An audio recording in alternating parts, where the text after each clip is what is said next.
Hey addicts, welcome to another TV show review. This time we're back with Castlevania Season 3, which dropped just a little bit ago, and we're here to talk about it. I will say, I am recording this as the sun is setting, so it feels like I'm a little bit in the dark, but I guess that fits the theme of what we're talking about. So as we dive into it, I'm going to give you a little bit about the premise in case you don't know. So for this third season, we get to see more of a split storytelling with different groups telling or dealing with their own thing. So this is a lot of a setup season. So with this, we get to see Alucard looking after the castle and the Belmont, I guess, collection that was left of the knowledge that we had seen in the last season, and Alucard having to deal with more loneliness and kind of boarding that line of insanity, kind of on a similar path that his father kind of dealt with, and then also dealing with some visitors that come to him. And then on Belmont and Sypha's side, we get to see them kind of go on their own adventure, disappear for about a month, doing killing monsters and coming closer together in relationship, and then slowing down for this season, focusing on their interaction with a small town that has some sinister things happening in these, I guess, monks of a kind of not so holy church. And then we get a look at the two, I guess, split factions of villains that we got in the previous seasons as well, focusing on Isaac going after revenge for the betrayal that happened to him and Dracula in the last season, and also on Carmilla's side, setting her plan in motion of taking over some land that has recently kind of gone up for grabs. So with that being said, I don't know how much I'll talk about the specifics, but I'll try to keep this as spoiler free as possible. But if I do think I'm going to bring something up, I'll just give you a little bit of a warning. But with that being said, this season, it's a little rough for me. Not that it's bad, but there are some things I think that don't quite necessarily put it on the same level as the other two seasons for me. So I guess starting off with the good, the animation is stellar, like it had been in the other two. It looks very visually pleasing. The action scenes are very well done, as well as just the other things that they show, like the scenery. There's a couple times where I was like, wow, is that a legit picture of somebody that did a painting and not just, obviously all of it's probably like hand drawn or, digitally done, but still though, it looks very nice. As speaking of the action is very, I don't know if I would necessarily say it's as heavy as the second season, but I think there is still a lot of action in this. They definitely speed it up a lot. With there only being 8 episodes, it kind of blends seamlessly, so it feels like there's a good amount of action throughout the whole thing, or at least they give you a good amount of instances where action does pop up. If not in the one particular story you're following, it will happen in one of the other stories that's being told.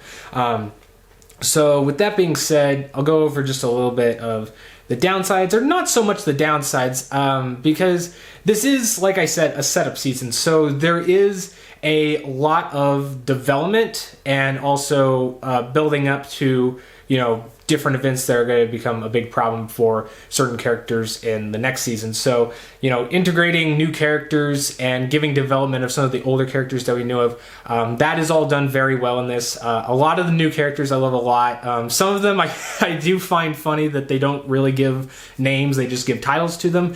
But that doesn't mean that they aren't important or serve a purpose. For instance, there is a character that runs the town that Belmont and Sypha are doing kind of like an investigation in, and his name is strictly just the Judge, but I really like him. There is some, I guess, elements of it that, you think that he's a good guy, but there's also something hidden there, and, you get revelations as the season goes on, but a very well done character that's introduced. In that same story, you also get another character, Saint Germain, who connects to the plot, also associated with that, but also adding some different things to possibilities of where they could go in some other seasons, as well as with Isaac's story. There's one big one with named Captain, which he's not in it for more than I think 2 episodes, but he has a huge impact on Isaac, or at least his, I guess, questioning on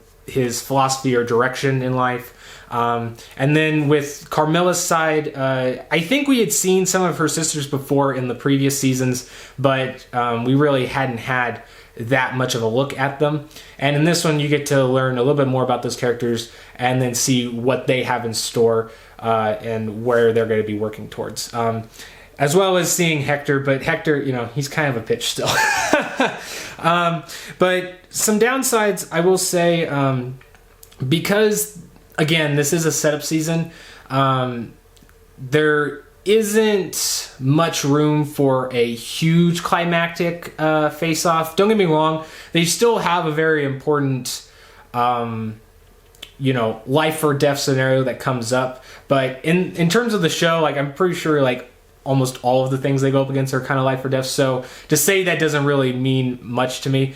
But this is the first season without Dracula, and I think it definitely shows, because while the monks and the whole storyline there is cool, and it's something that we haven't really seen much of since the first season, it doesn't quite have the same, I guess, stakes as the second season had with Dracula. Obviously, because that villain in that conflict was built up over 2 seasons, and this one, it is more of a throwaway conflict, a throwaway villain.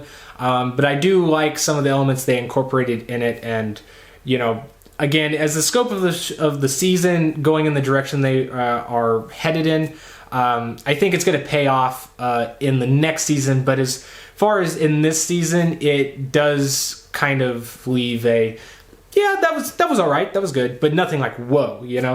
Another thing I will say is there is some choices put into the story that I don't want to say it's out of the show's I guess it doesn't come out of nowhere. It fits in the show really well, but it's it just feels like it's a little much, or just that it didn't really need to be in there. And that is some of the depravity is knocked into 12th gear. I mean, there is what is there? There's predatory stuff. There's child murder. There's Devil's Three Ways. You name it. It's there's a lot going on, and I don't know how I feel about some of those elements. I think on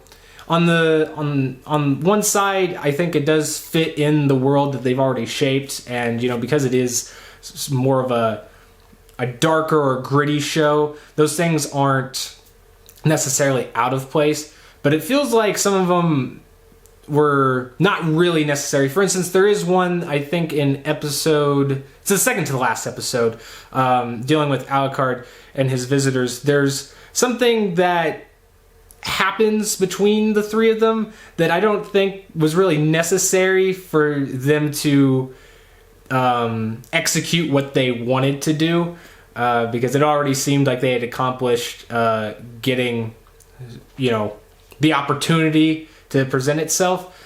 So some of that is where I personally don't find it that entertaining, or I don't necessarily like it. But that's not to say it comes out of nowhere, because I think they do set it up really nicely. There is some things with the Hector side that is just, I mean, it's more frustrating to see, I guess, Hector be so, what would it be? It's not Stockholm Syndrome, but just kind of like that captives, or maybe that is it. I don't remember. But he's got some trust issues for sure, and he's kind of stupid because he kind of repeats the same elements, which I don't think that's necessarily a negative from the writing standpoint. I think that's just into his character, so it works. But still, as a viewer, you're just like, come on, what are you doing? But I guess that works, since he again is kind of like a bitch. But there's not much more to say other than it is still a very good season and a good addition into the show, but there are some elements that I think might be a little bit more decisive between people. For instance, not that this is really something that is, I guess, has a huge impact on the season, but I think some people might get, they might see the episode and they might hear people talk about it and then they might scream certain things. There is some things thrown in there that do feel like it is put in there for diversity's sake, but, and while I would agree that it is probably, there's really no reason why it's in there. I mean, there's absolutely no reason why it should be in there. They don't overstate it, or they don't really make a big deal about it. It's just something that is mentioned, or that is just freely out there. But they don't go any necessarily, overstep and, pressing an agenda or anything like that. But just know that those elements are in there, but I don't think that they are put in there to shove anything down your throats with. So that's something, you take it as you will. Some people might think that even if it is in there, it's not for them. There's other people in there that, may agree to it. It's like, yeah, if it's in there, but it doesn't there's no ulterior motive behind it, then sure, whatever. So that is just something I'll mention just because I know it is a big deal for some.